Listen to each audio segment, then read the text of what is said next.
Hello, and welcome again to the Writer Review. This is Eric Carruth Writer, and this week we're going to be taking a look back at the 1993 comedy, fantasy, and romantic movie titled Groundhog Day. Now, Groundhog Day runs for an hour and 41 minutes long. It is directed by Harold Ramis. Harold Ramis truly has his handprints all over the place here. It is produced by Harold Ramis and Trevor Albert. The script was done by Harold Ramis and Danny Rubin, which Mr. Rubin also wrote the story. The score was done by George Fenton, the cinematography by John Bailey, and the editing was done by Pembroke J. Herring. And the stars of the movie are Bill Murray, Andie McDowall, Chris Elliott, Stephen Tobolowsky. What's that last step? It's a doozy. Remember that? Ned Ryerson? Yeah. Oh man, that guy. That guy, you just really wish you could punch in the face. It's so fucking annoying. And Brian Doyle-Murray. I also discovered that this was also the movie debut of actor Michael Shannon. I didn't even know that. I mean, this is like way before he became a big star. Sure, there is a thing that everyone deserves forgiveness, even when we all screw up. Whether 1 or 1 billion times over and over again, we must always forgive for all who have made mistakes, because in the thick of it all, we as humans are all pretty much screwed up in some ways, whether we want to admit it or not. Take for example the case of our local weather reporter, Phil Connors, played by Bill Murray. Bill Murray is a condescending, arrogant, sarcastic individual who has been assigned the task to cover a fluff story on Groundhog Day, right in the heart of the small town of Punxsutawney, Pennsylvania, where our beloved groundhog, Punxsutawney Phil, will pop his head out of his burrow, cast a shadow to tell us either 6 more weeks of spring, or if he doesn't cast a shadow, we could probably experience a spring at a much earlier time. Phil hates this assignment. I mean, he's been doing this same assignment for several years, and he hates it. He hates the town. He thinks this whole story is below his talents. And he just wants to get this over with and get the hell out.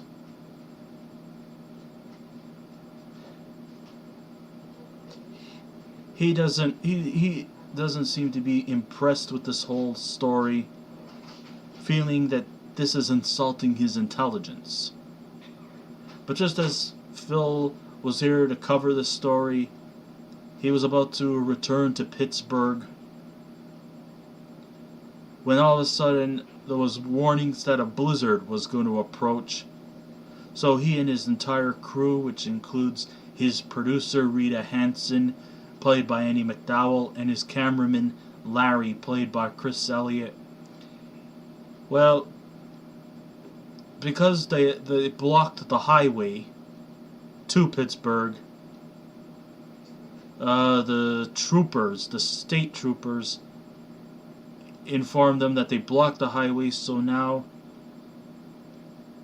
they can't leave Punxsutawney, Pennsylvania.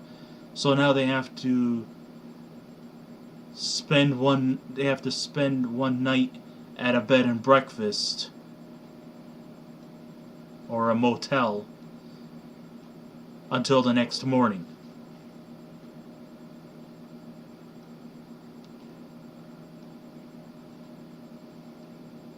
So they go to some nearby bed and breakfast in Punxsutawney, and I guess he's gonna have to spend the night there. But what Phil was about to encounter was going to be something that was going to change his life forever.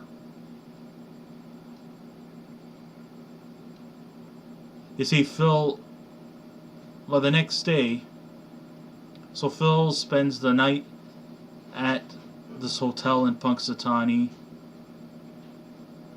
He wakes up to I've Got You Babe by Sonny and Cher.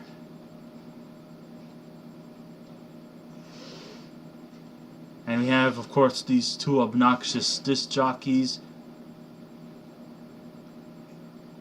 He wakes up the next morning and it's Groundhog Day. But the problem is yesterday was Groundhog Day. How can it be Groundhog Day again?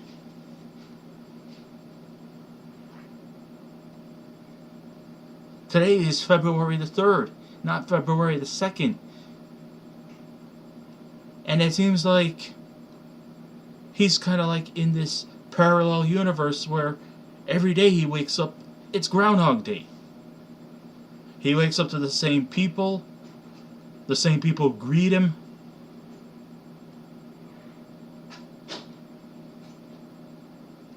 And every day he's like waking up to the sight of the Groundhog Day when, Punxsutawney Phil pops his head up to inform us if we're going to have 6 more weeks of winter or if we're going to have an early spring.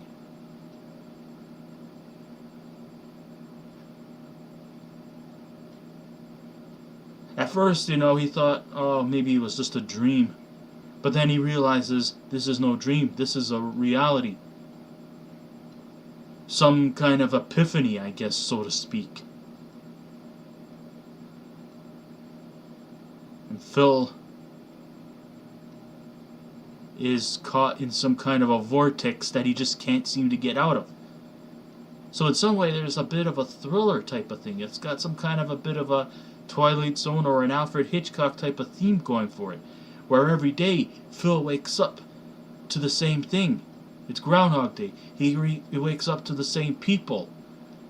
And, whereas he realizes that every day is the same thing. The folks in the town are completely oblivious. The other people in town don't think they're reliving the same day, but he's reliving the same day. And now he has to find ways to get himself out of this phase so that he can wake up the next morning and it's February the 3rd. He runs into the same people, including some obnoxious insurance salesman named Ned Ryerson, played by Stephen Tobolowsky.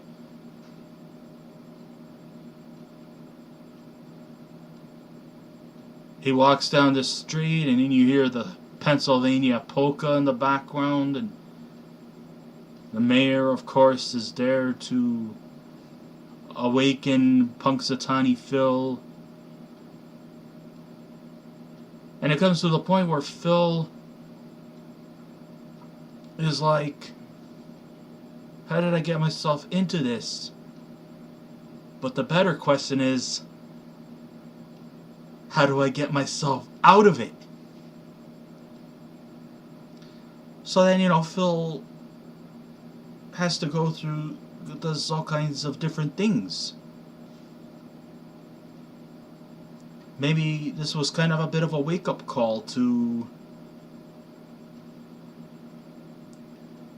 make himself into a better person.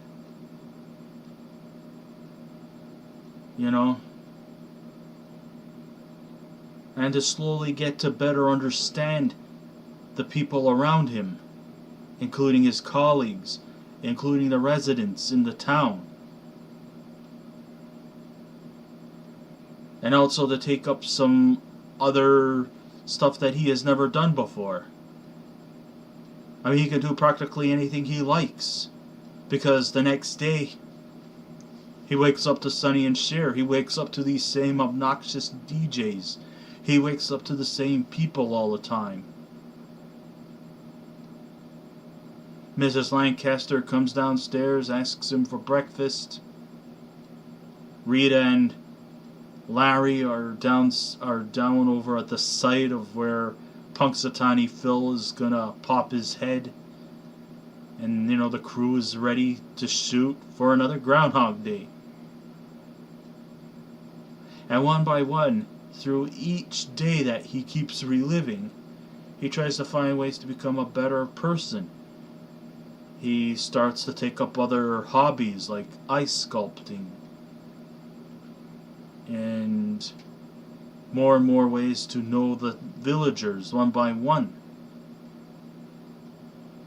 And also to try to get to understand his colleague, especially his producer, Rita, who might probably be the only one who might understand his predicament. But of course, even just through reliving the same events over and over again could be tiring and frustrating. And I've never thought I would ever see the day come where I would laugh at a person committing suicide. Normally I would not laugh at a person who commits suicide. But in Groundhog Day, yes, even Phil goes to extreme lengths to try to get himself out of February 2nd, even if it meant to kill himself. And he does attempt suicide. But what's funny is that even after he dies, he wakes up the next morning to Sonny and Cher, and it's Groundhog Day over again. It's like,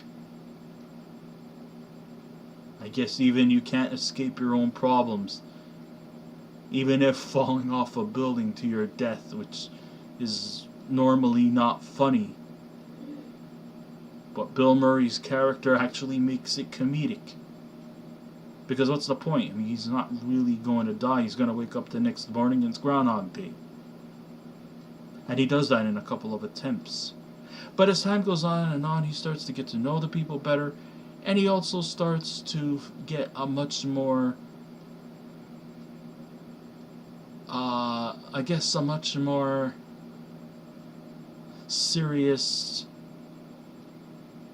relationship with his producer, Rita, whom he has a secret attraction to. And she's got all the qualities that make her attractive. She's sensitive, she's smart, she's strong, she's independent.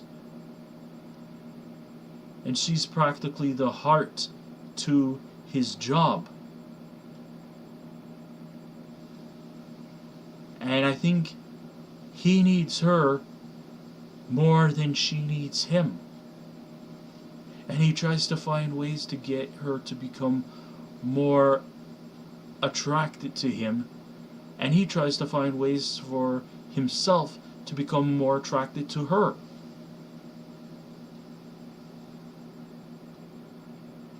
And then he also learns to contribute to the community and to learn to accept the people around him.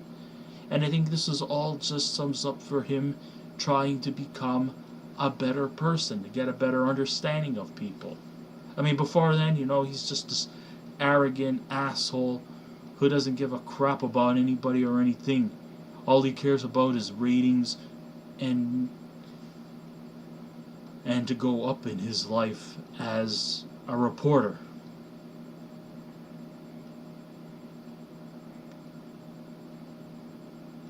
And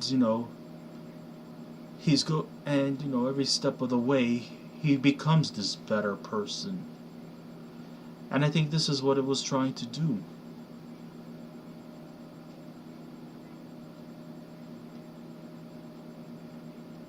So, Phil is trapped in some vortex where tomorrow just never comes.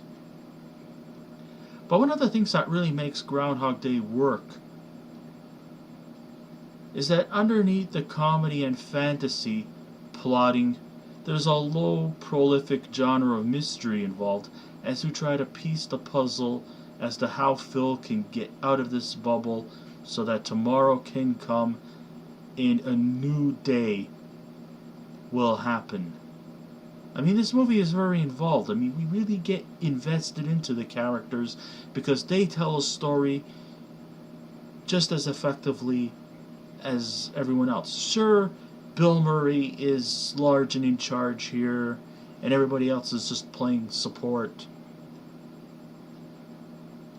But, you know, we even through the smaller characters, we get to understand them better.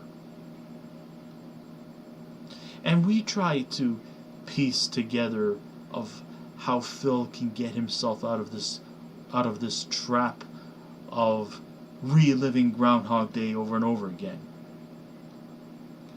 While he knows that his every walking moment are the same people doing the same things like yesterday, everybody else surrounding him are completely oblivious.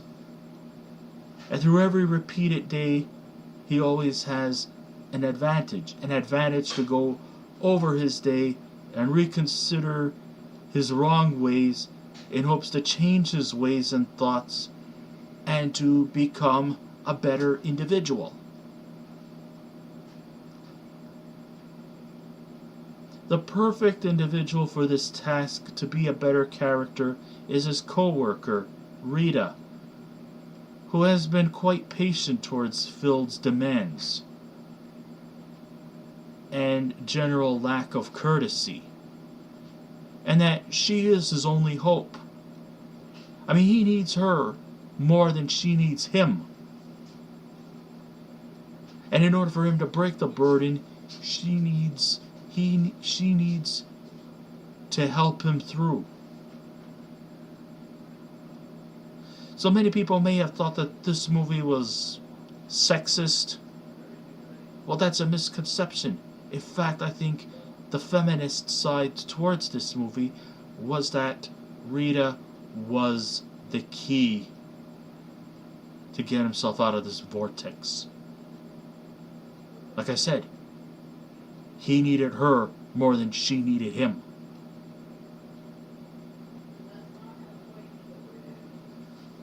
As the repeated days go by, where everything is planted in terms of routine, he starts to become nicer and friendlier with Rita, until one particular Groundhog Day she finally falls in love with him, and then a new day begins and the curse is broken. It wasn't easy. It was frustrating. Many scenes are repetitive, but it was repetitive in an effective way because this is how the story goes. But we have to applaud the cast, especially Bill Murray and Andie McDowall, because they told the effective story and they really, really, truly delivered.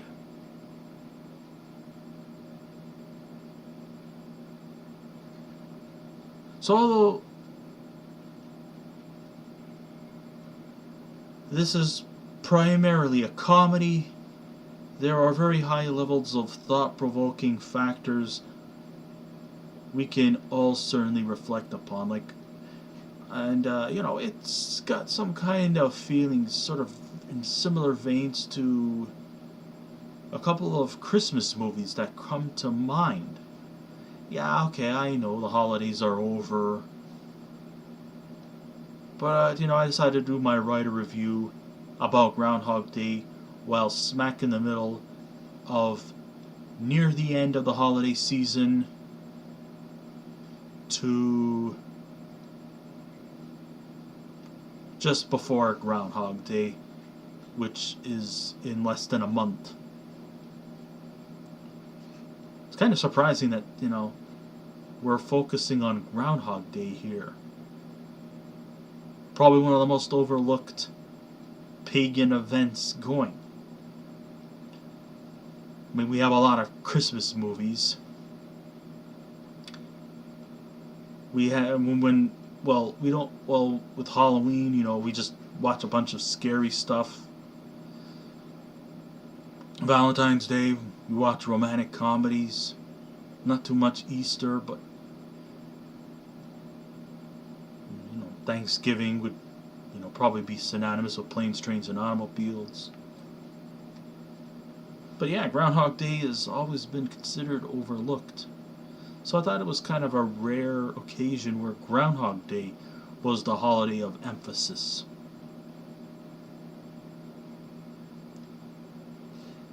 But, it still sums up with some comparisons to two great Christmas classics. This movie kind of reminds me a bit of Bill Murray's 1988 movie classic Scrooged, where Murray is playing a similar cranky character, going through extraordinary predicaments in order to live through his mistakes and to break through those burdens in order to become a better person. Well, here he's pretty much doing the same thing again, only 6 years later. 5 years later. Sorry about that.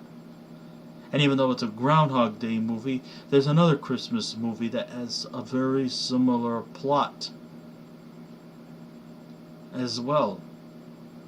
I'm talking about the classic It's a Wonderful Life, where James Stewart's character, George Bailey, is stuck in a vortex in a life where everyone seems to be miserable without his presence. He came upon a wish that he was never been born, only because he felt that everybody would be better without him, only to realize that without him, it's just the complete opposite.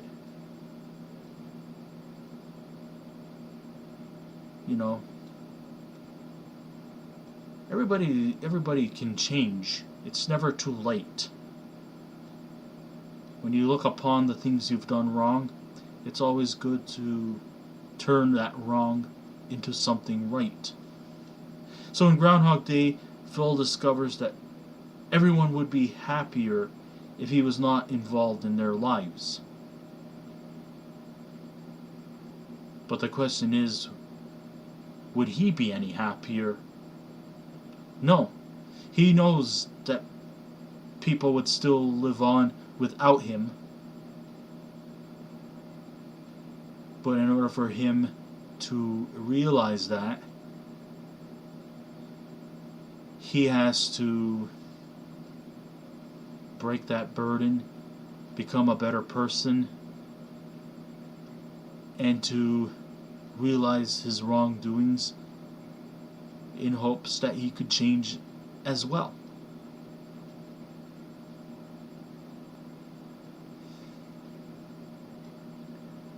Although this movie, has a lot of happy, funny moments, behind the camera, there's actually a little bit of melancholy, because this is actually the last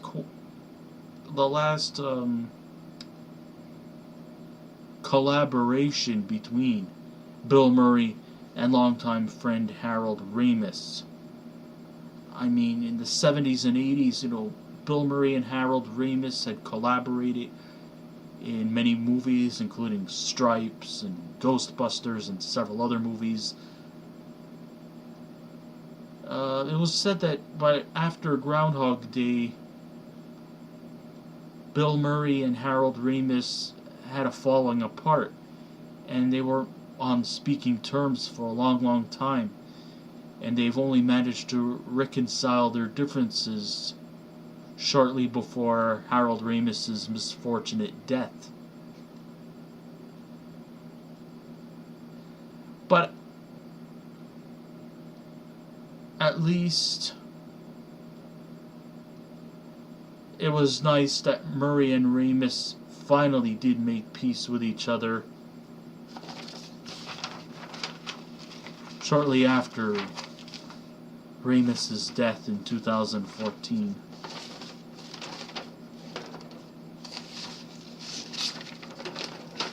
One of the things that kind of stands out with Groundhog Day that's different from Scrooged was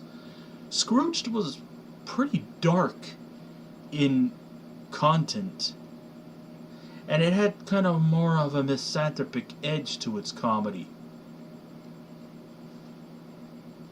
I mean, most of the people that surrounded Bill Murray's character in Scrooged were mostly, pretty unlikable individuals. And, it was darker, edgier, had much more darker themed characters. But Groundhog Day kind of takes the matters into a much more lighter in tone, has a much more PG effect than Scrooge. Scrooge looked like it could be probably PG-13. And, like I said, we have some pretty dark, creepy characters in there, too. Here, it's more lighter in tone and has a more greater feeling of optimism and hope. And the change of heart was well executed as the story flowed very, very nicely. And, I fell off the chair laughing at the early scenes as Phil was giving the weather report in a smarmy, cynical way, and cursing at the curse that brought him on this journey to redemption. This is a movie you could truly just have a good time watching. This is a movie that could really help you, chase your troubles away and give you a feeling of thought. There's a lot of intellectualism in this movie as well. The film was at the time very original in delivery, and it had a well-added twist, and has morals placed without necessarily being preachy about it. Sometimes, we need a refresher course to the terms that in life we got everything we want and more to appreciate them while we can. Our time here on Earth is limited, and we just have to make the most of it. I mean, if I was to relive a day over and over again, I would. But we can't do that, because for every one day we wake up, something new happens. It may bring us happiness. It may bring us sadness. It may bring us a feeling of joy. Or it might bring us a feeling of depression. But through all the hardships that we fight, we think about the next day in hopes that something good will happen. We live in a half a glass society, where the glass is neither half empty or half full. But it's us to decide whether the glass that is only filled halfway, we have to determine whether it's half full or half empty. That's how we live in our lives. If we believe that the glass is half full, we're bound to have a good day. But if we look at the glass and we say it's half empty, well then we have a bad day, and you got nobody else to blame but yourselves. And I think that's what the lesson is to be learned about Groundhog Day. So overall this is a really, really good comedy. Definitely has that good nostalgia.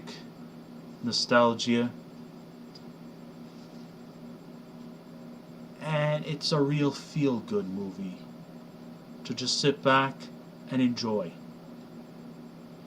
And if I was to give a score out of 10, I would definitely give Groundhog Day a 9.5.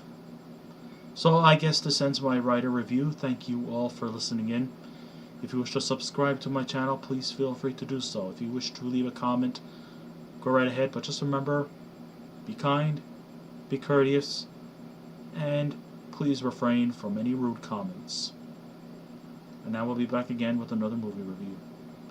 So until next time, this is Eric Ryder saying, watch that last step. It's a doozy. No, my motto was always going to be, keep watching those movies. And I'll see you around. Happy Groundhog Day.